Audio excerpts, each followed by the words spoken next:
So, dear Dhamma practitioners, this is our ongoing meditation session. And be comfortable yourself and relax your body.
Okay, so dear Dhamma practitioners, be comfortable yourself and relax your body. Keep your back straight, neck head straight in one line, and your right palm on your left.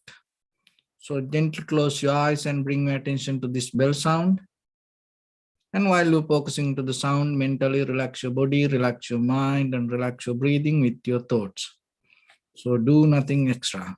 Just follow the sound, please.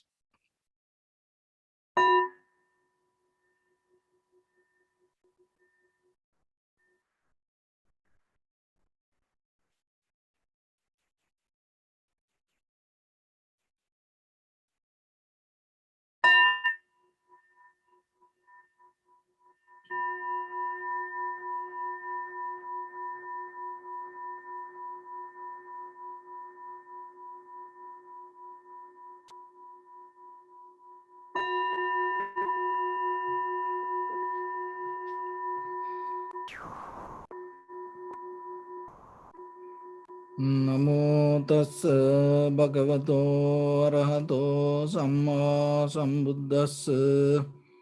Namo tassa bhagavato arahato samma sambuddhassa. Namo tassa bhagavato arahato samma sambuddhassa. Homage to the blessed one, the exalted one, the fully enlightened one. So, dear Dhamma practitioners, before we start our practice session, as usual, we'll take few minutes for ourselves to be very clear with the path we practice. So, as most of you know, when it comes to meditation, there are many kind of methods, patterns, and there are many ideas day by day keep coming to us. So as informations, when we gather all the ideas, we have to be very careful. And at the same time, when it become with lot of informations, and sometimes the very authentic, the very realistic information can disappear. And the other thing is, as you know, most of time, this spiritual path today is it's a kind of like a very corrupted, subject now. But still, no one wrong for that. That is the very nature of everything. So it is our own responsibility that whatever that outside that we find, it is our own personal responsibility to get the best out of it. So how you can do that? So when we go back to the Buddha's character, because we always take the example from the Buddha's character, that will help for you to get into the very authentic, organic way of knowledge. So as Prince Siddhartha, he had a very luxurious life. And And as you know, when he left the palace, it's his own intention. No one told him. And he used to do party, had a lot of, well, facilities around him. But still, just imagine that he himself, without knowing even that the wife was there, best friends were used to be there, no one told him to do that. It's just his own intention. That's we call the self-motivation. So another thing is that when it comes to that, after he left the palace, from that point, he went to many, many good teachers during that time. They were very famous. And there used to be a lot of that the people followed that teachers. But still, when he went to that, each and every time himself, he took his own decision. That each and every moment of that decision he took became a very turning point towards the wisdom. And then went to the poor ascetics, and they used to practice very, hard, difficult, kind of like ascetic practice. And then after that, he himself understood that doesn't work.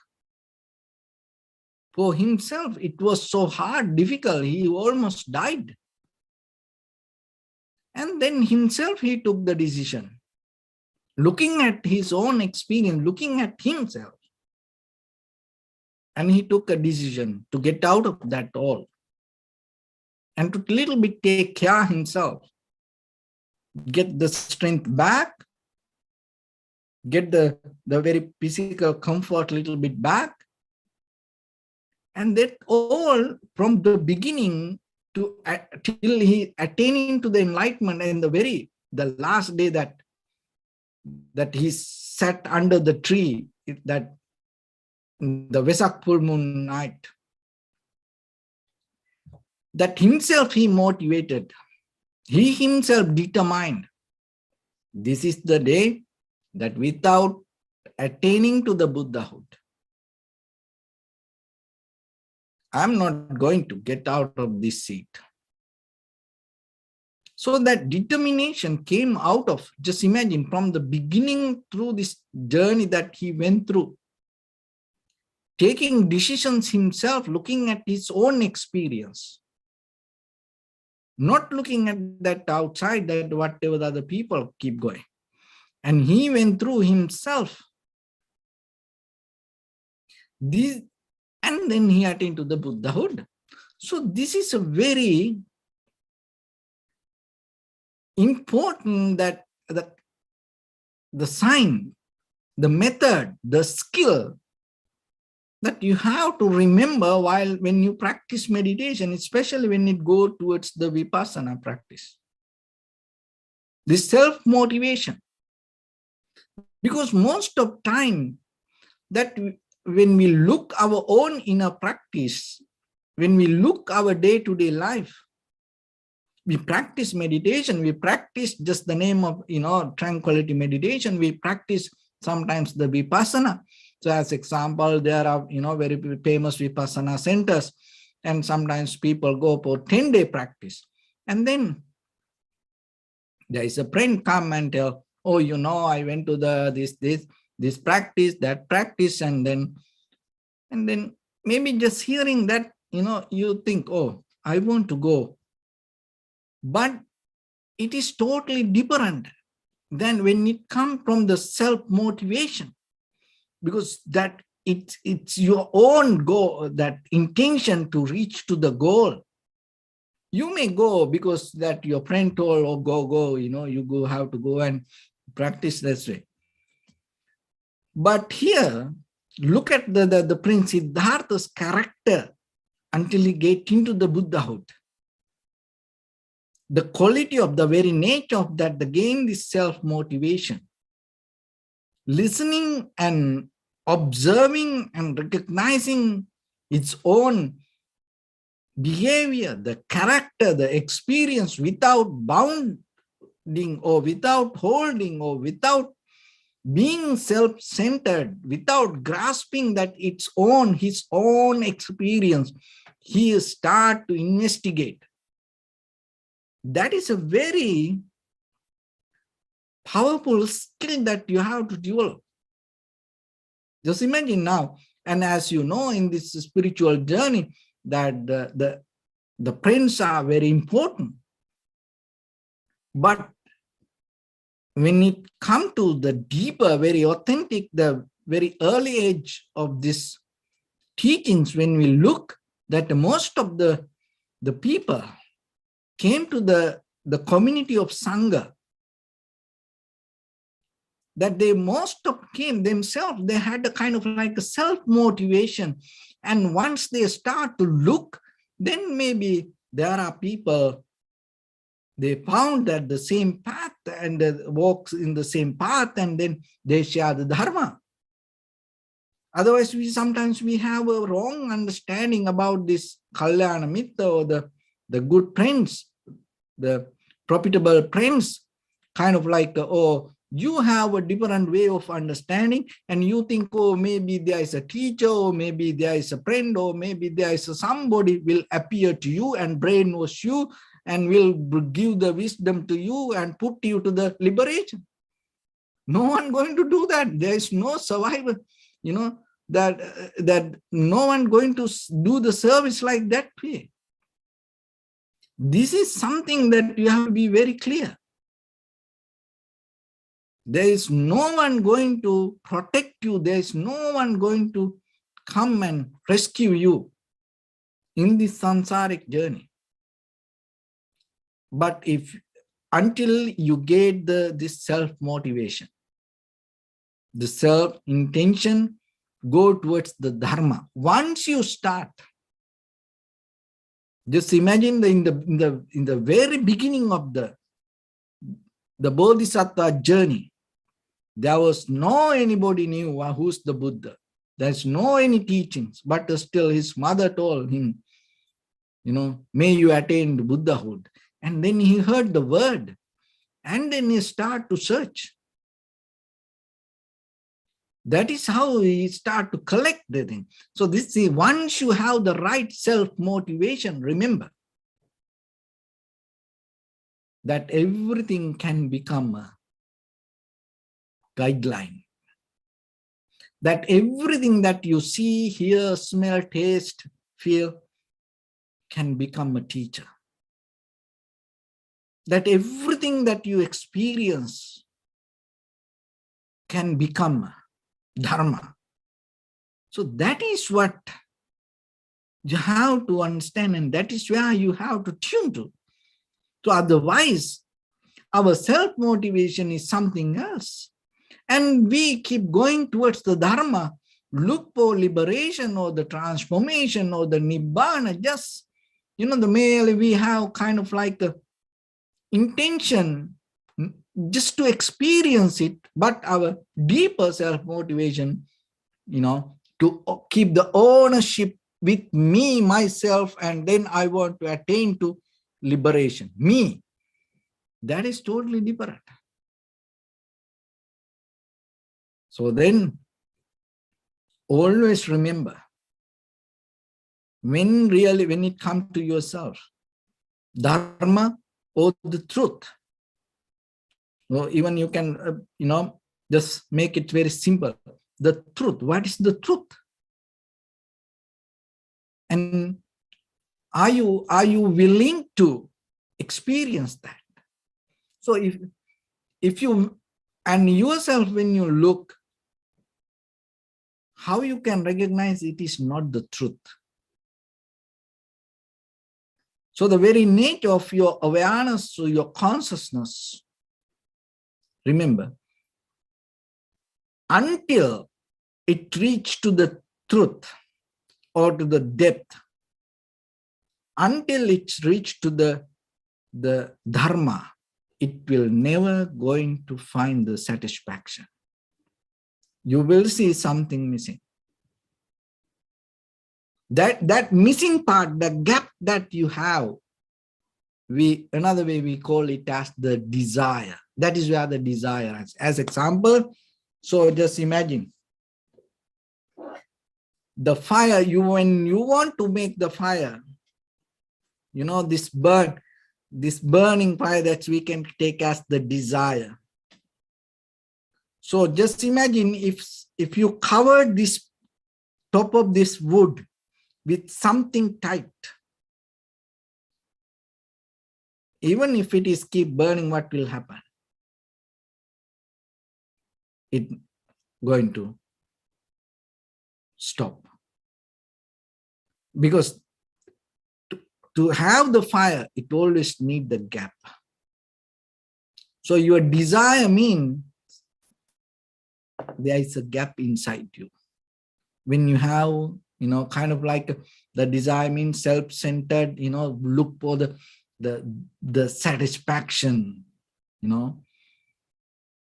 and when it is there, you know that wanting, always look for something, open eyes, close eyes, sleeping, walking, and always it go towards something. So why it happened? Because you should know there's empty space in you. And maybe it can happen while we practice meditation also. So then, once you fill that gap, then there's no way to that the desire rise. So that filling that gap is not collecting information and put there. Just imagine how many information you had more than any other time in the human history. We are capable to reach to the informations. Within 1 hour, you can reach to the 100 years informations. And if you take few days, you can go to online and you have the access to some, huge library or the book collections and, so much, just imagine, but still, what happened to our human mind? Do you think we find that, the gap? No. Your gap can close only by the truth, not by informations. Maybe some informations become a ladder path. Maybe some informations can take you towards the truth, but information not going to become the truth. That is the key point. But what the mistake we does, we hold the information. It's kind of like we hold the ladder as the truth or the destination. We hold the vehicle as the destination. No, the vehicle can take us to the destination, but the vehicle can't be the destination. So like that, you have to be very clear with yourself. The informations can take you to the truth, but the information can't be the truth. So that's why the meditation, before the meditation so we can share the information. So then you have to remember, don't hold that information as the destination. Use that and reach to the destination. So today I'm going to tell you another method how you can. It's so beautiful. That is in the Dharma, and that is the very authentic teachings. It's so beautiful. Then yesterday that we had that regarding the 4 elements, and that when it comes to that 4 elements, that is a very authentic, deeper way of getting access to the truth. So this is another method that we use to getting to the same Dharma. So as when it comes to the Vipassana meditation, so as you know, we go with the four foundations. So in that four foundation, Kayanupasana, contemplating the body, Chittanupasana, contemplating the thoughts or the mind, and the Dhammanupasana, contemplating the phenomena, and the Vedananupasana, contemplating the sensation. So, and that is a kind of like a method we keep practice. But when you master the Vipassana, what happens? And there was an incident happened during the Buddha's time. So we go with that incident and then we'll see how that there is another avenue, there is another window that we gain the same thing. We reach to the same, but it is another window. So there was a man called Bahir, and he used to practice different yogic methods, meditation, and he used to believe he attained to the enlightenment. He was liberated. But still, as I mentioned in the beginning, that he felt the gap. That means the wanting desire. But there was no one to, have a conversation or to clarify himself. And people used to accept him as a, enlightened person. And then what happened? He can't ask from the, the followers about it. So somehow he heard there is a Buddha. And then he thought, oh, if there is a Buddha, I can go and have a conversation and I can clarify about myself. See the self-motivation. I can clarify about myself. That is what we don't have. And if you look all the, go to the early Buddha's teaching and see that all the people came to Buddha. Look, they all had the self-motivation. Not because their father told, go do this. No, somebody else told, you go do this, or like that. They deeper had the self-motivation. So that's why I mentioned in the beginning, always remember in your journey, no matter what, maybe you have to do many things, as a husband, wife, children, parents, mother, father, friends, partner, even as monk ourselves, or the disciples. So we do a lot of, things in day-to-day life with the society. But go towards the Dharma or the truth. Remember, don't look for help or don't look for advice and don't look for kind of like somebody will push you to that. No, it may not going to happen. For a drink, for alcohol, for a cigarette, for a party, dance, many. But to go towards the Dharma, don't look for that. It's always keep it inside you. It's your personal responsibility, and always keep the self-motivation day by day, with each and every way, move on. So the Bahya also had the same thing, and that is one of the important things that you can recognize. Whoever come towards the Dharma, and they don't go back most of the time.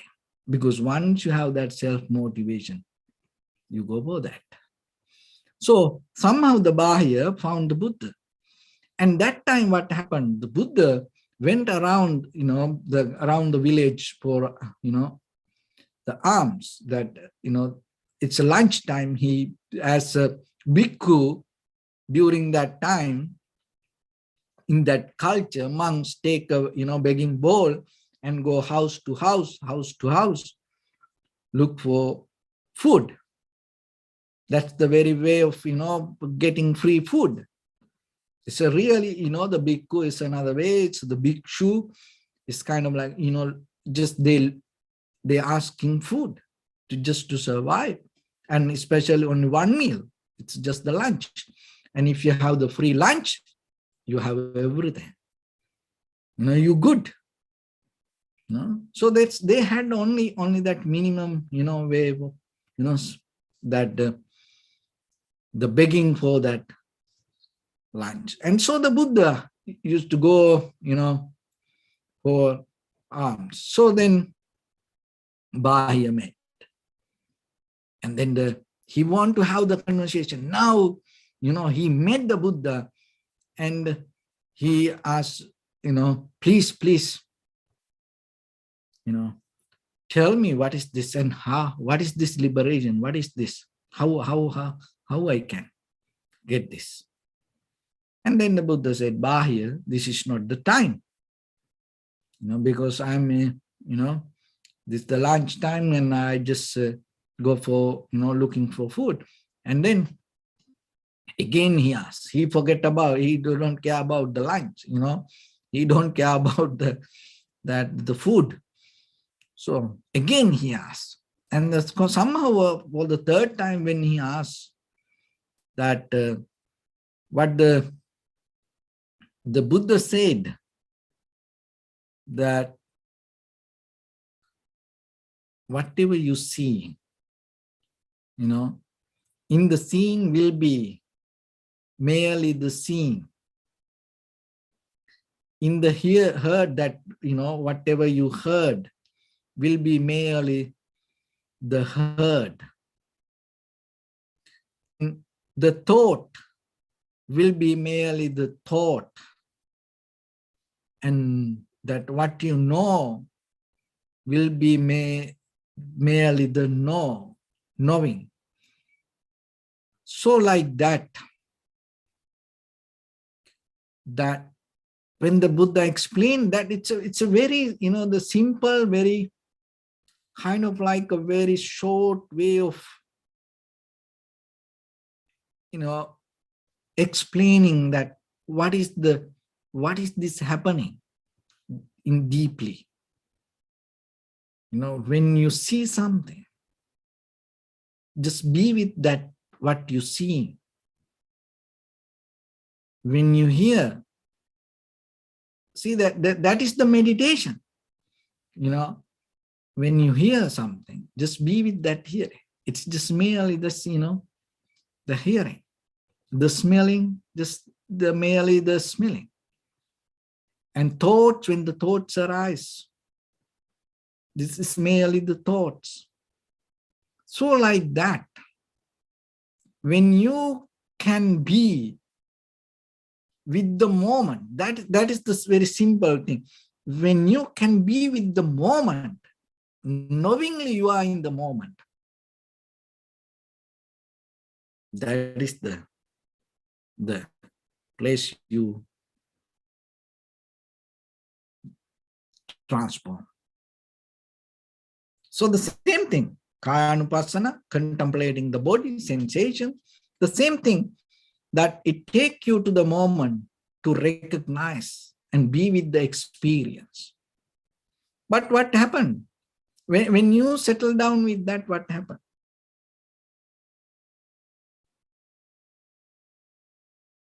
It deeply take you to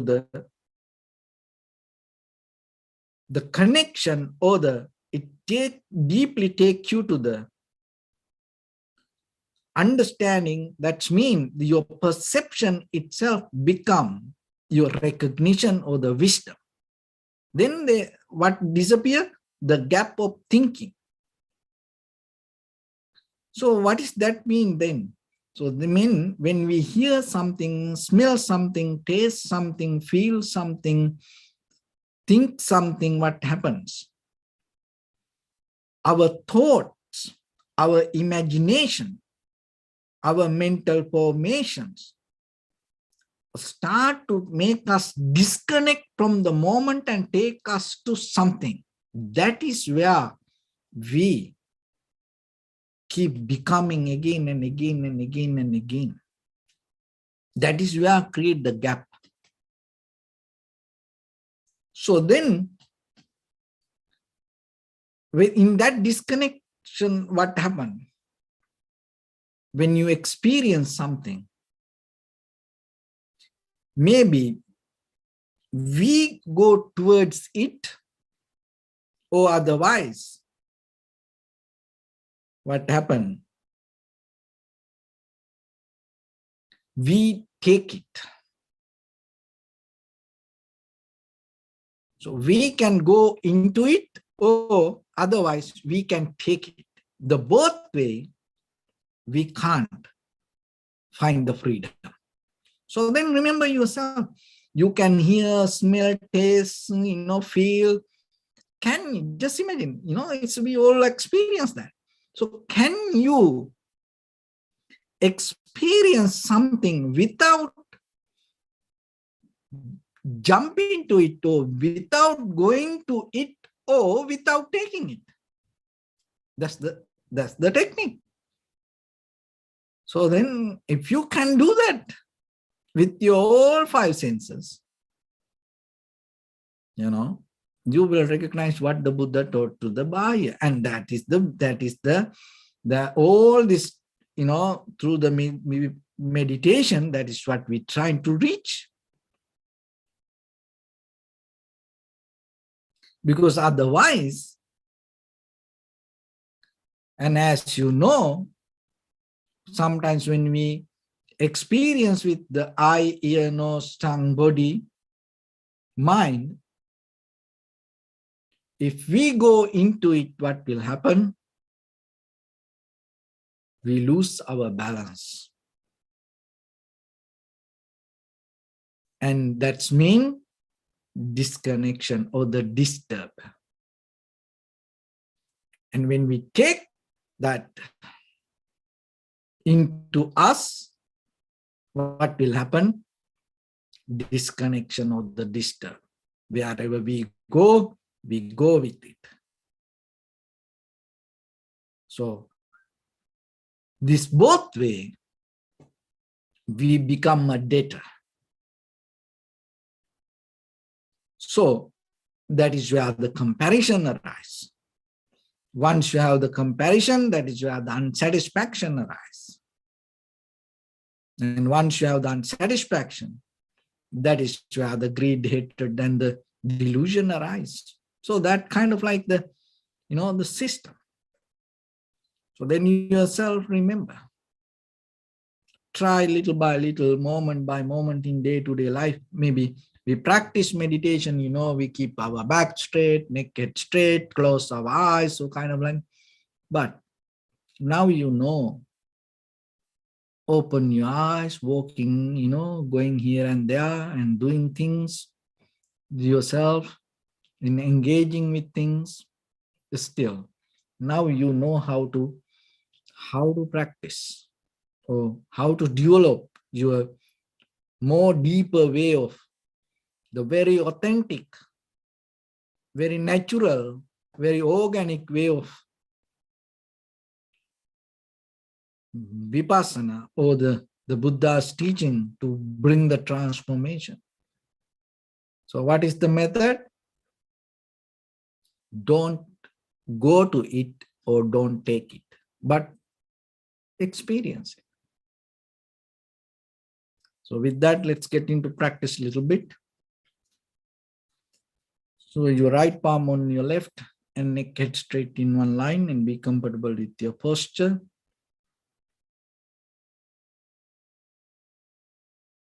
Bring attention to your body, please, and scan head to toes yourself and say Sopateva, or may I be well and happy, 3 times.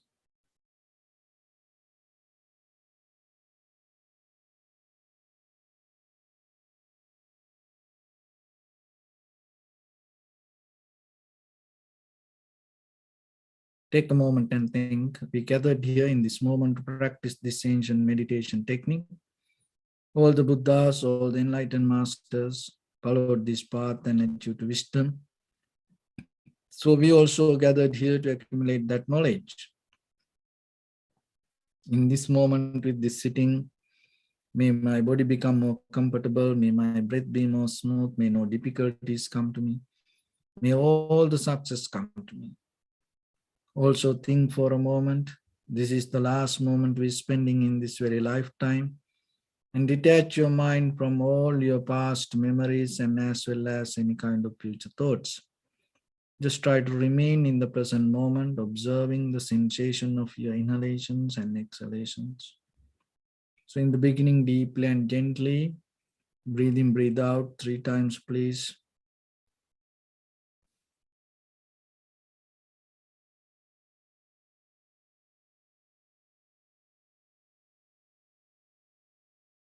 And allow your inhalations, exhalations happen itself. And when it happens through the sensation, recognize it, do nothing extra.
Bring attention to your body, please, and observe your posture.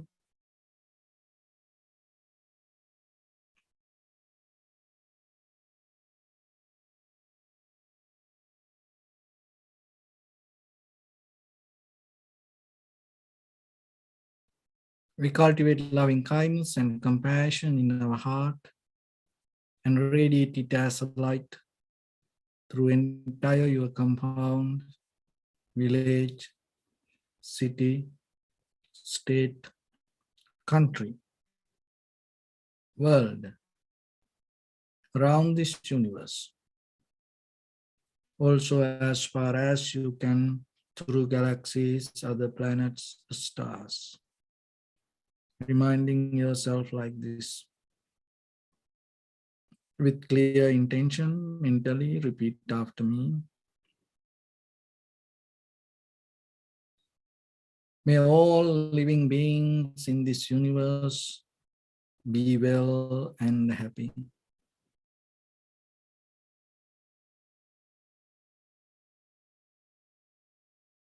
May everyone be happy and safe. And may their hearts be filled with joy.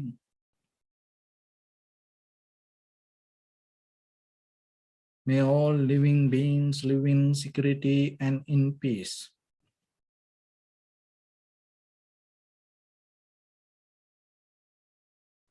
Beings who are frail or strong, tall or short, big or small,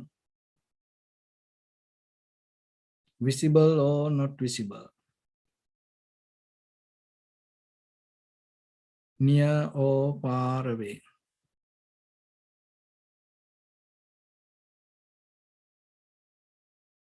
Already born or yet to be born.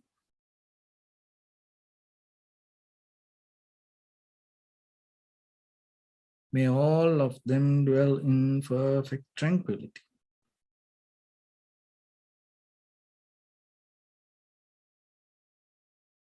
Let no one do harm to anyone. Let no one put the life of anyone in danger. Let no one out of anger or ill will wish anyone any harm.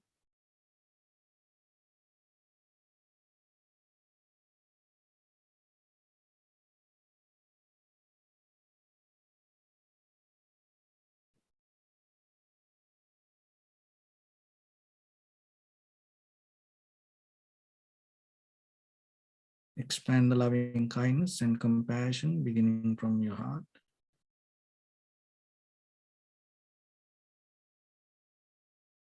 Forward. Visualize yourself and send it as a light.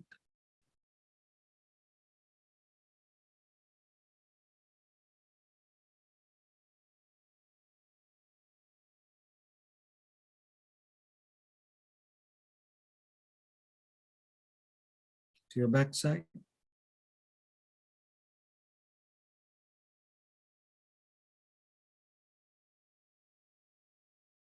To your left side.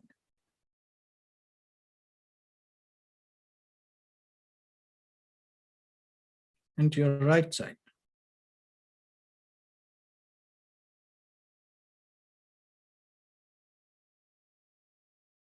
Downward.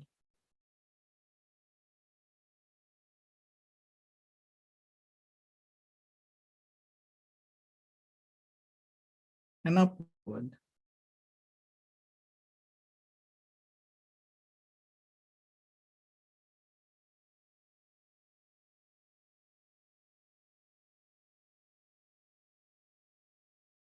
To all 6 directions at once, like the moon, the sun, spread the light, spread the energy, without any condition, without any limitation, without any resistance or without any judgment.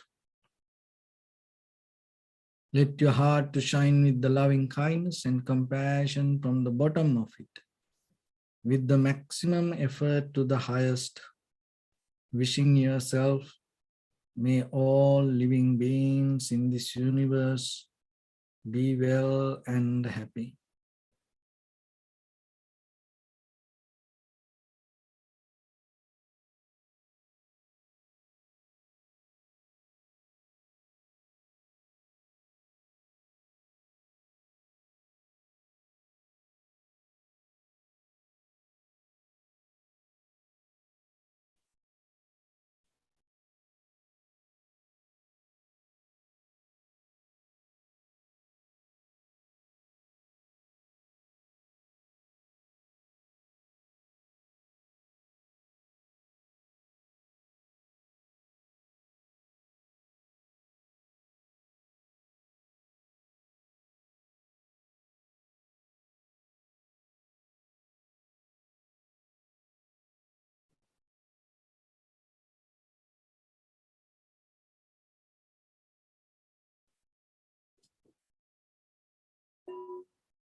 Say sadhu, sadhu, sadhu.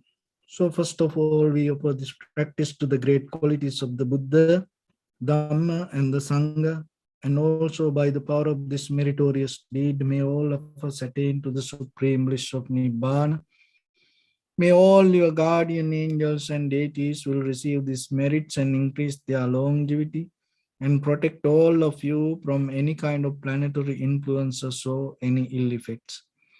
Ittavata cha amni sampadam punya sampadam sabbe deva numodantu sabba sampatti siddhya sabbe bhuta numodantu sabba sampatti siddhya sabbe satta numodantu sabba sampatti siddhya Imaya Dhammanu Dhamma Patipattiya Buddham Pujemi Dhammam Pujemi Sangham Pujemi Attaya Imaya Patipattiya Jati Jara Vyadi Maranam Paribunjisami Idam me punya kammang savakaya vahang hotu sabba dukkha pamuncatu. Bless you.